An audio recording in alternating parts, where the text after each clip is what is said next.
Wilma Unlimited: How Wilma Rudolph Became the World's Fastest Woman. Written by Kathleen Krull and illustrated by David Diaz. No one expected such a tiny girl to have a first birthday. In Clarksville, Tennessee in 1940, life for a baby who weighed just over 4 pounds at birth was sure to be limited. But most babies didn't have 19 older brothers and sisters to watch over them. Most babies didn't have a mother who knew home remedies and a father who worked several jobs. Most babies weren't Wilma Rudolph. Wilma did celebrate her first birthday, and everyone noticed that as soon as this girl could walk, she ran or jumped instead. She worried people though.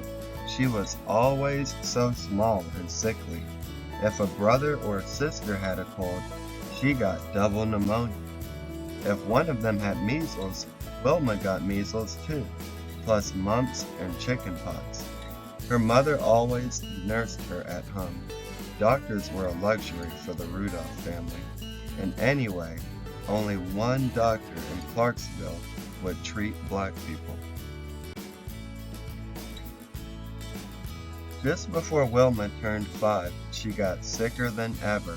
Her sisters and brothers heaped all the family's blankets on her, trying to keep her warm. During that sickness, Wilma's left leg twisted inward, and she couldn't move it back. Not even Wilma's mother knew what was wrong. The doctor came to see her then.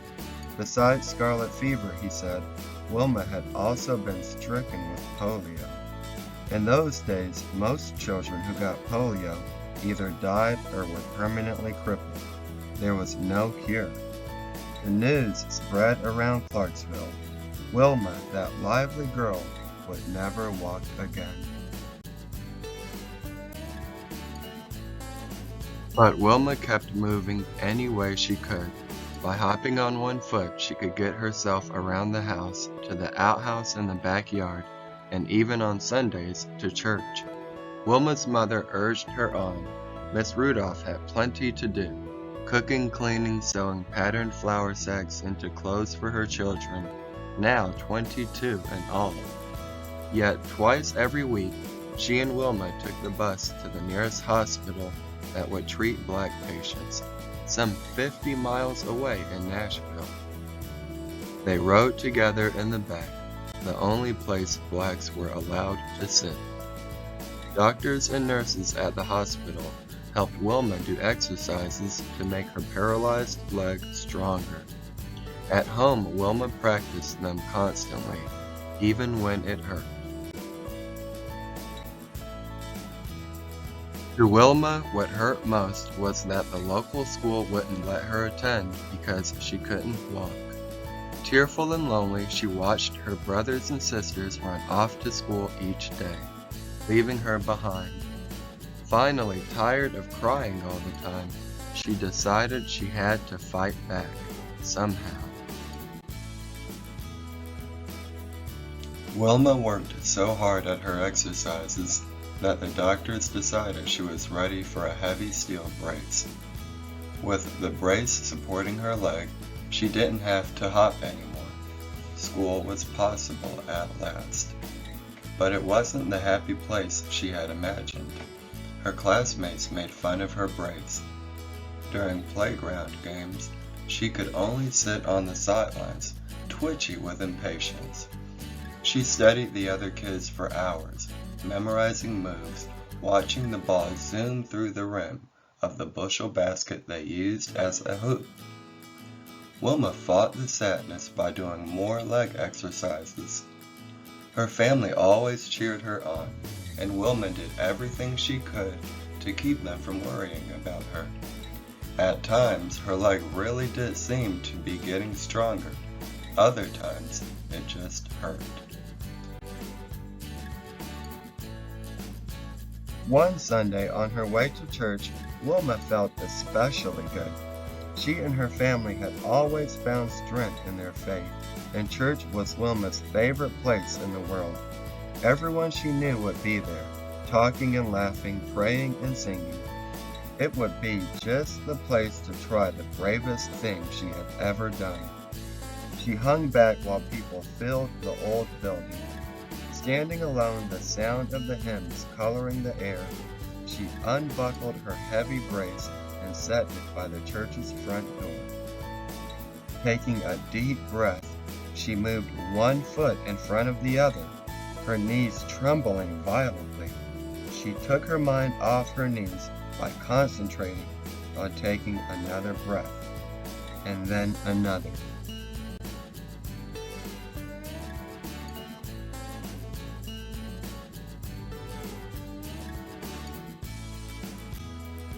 Whispers rippled throughout the gathering. Wilma Rudolph was walking. Row by row, heads turned toward her as she walked alone down the aisle. Her large family, all her family's friends, everyone from school. Each person stared wide-eyed. The singing never stopped. It seemed to burst right through the walls and into the trees. Finally, Wilma reached a seat in the front and began singing too, her smile triumphant. Wilma practiced walking as often as she could after that, and when she was 12 years old, she was able to take off the brace for good.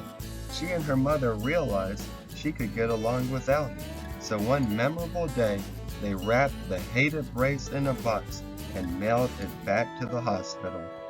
As soon as Wilma sent that box away, she knew her life was beginning all over again. After years of sitting on the sidelines, Wilma couldn't wait to throw herself into basketball, the game she had most liked to watch. She was skinny, but no longer tiny. Her long legs would propel her across the court and through the air, and she knew all the rules and all the moves. In high school, she led her basketball team to one victory after another. Eventually, she took the team all the way to the Tennessee State Championships. There, to everyone's astonishment, the team lost. Wilma had become accustomed to winning. Now she slumped on the bench, all the liveliness knocked out of her. But at the game that day was a college coach. He admired Wilma's basketball playing, but was especially impressed by the way she ran. He wanted her for his track and field team.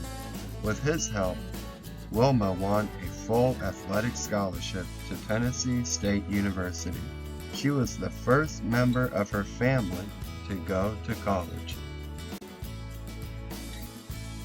8 years after she mailed her brace away, Wilma's long legs and years of hard work carried her thousands of miles from Clarksville, Tennessee. The summer of 1960, she arrived in Rome, Italy, to represent the United States at the Olympic Games as a runner. Just participating in the Olympics was a deeply personal victory for Wilma, but her chances of winning a race were limited. Simply walking in Rome's shimmering heat was a chore, and athletes from other countries had run faster races than Wilma ever had. Women weren't thought to run very well anyway. Track and field was considered a sport for men, and the pressure from the public was intense. For the first time ever, the Olympics would be shown on television, and all the athletes knew that more than 100 million people would be watching. Worst of all, Wilma had twisted her ankle just after she arrived in Rome. It was still swollen and painful on the day of her first race. Yet once it was her turn to compete, Wilma forgot her ankle and everything else. She lunged forward, not thinking about her fear, her pain, or the sweat flying off her face. She ran better than she ever had before, and she ran better than anyone else. Grabbing the attention of the whole world, Wilma Rudolph of the United States won the 100-meter dash. No one else even came close. An Olympic gold medal was hers to take home. So when it was time for the 200-meter dash, Wilma's graceful long legs were already famous. Her ears buzzed with the sound of the crowd chanting her name. Such support helped her ignore the rain that was beginning to fall. At the crack of the starting gun, she surged into the humid air like a tornado. When she crossed the finish line, she had done it again. She finished far ahead of everyone else. She had earned her second gold medal. Wet and breathless, Wilma was exhilarated by the double triumph. The crowd went wild. The 400-meter relay race was yet to come. Wilma's team faced the toughest competition of all. And as the fourth and final runner on her team, it was Wilma who had to cross the finish line.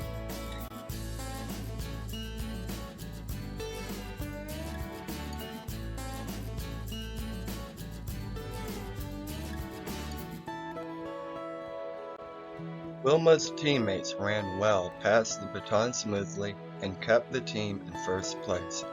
Wilma readied herself for the dash to the finish line as her third teammate ran toward her. She reached back for the baton and nearly dropped it.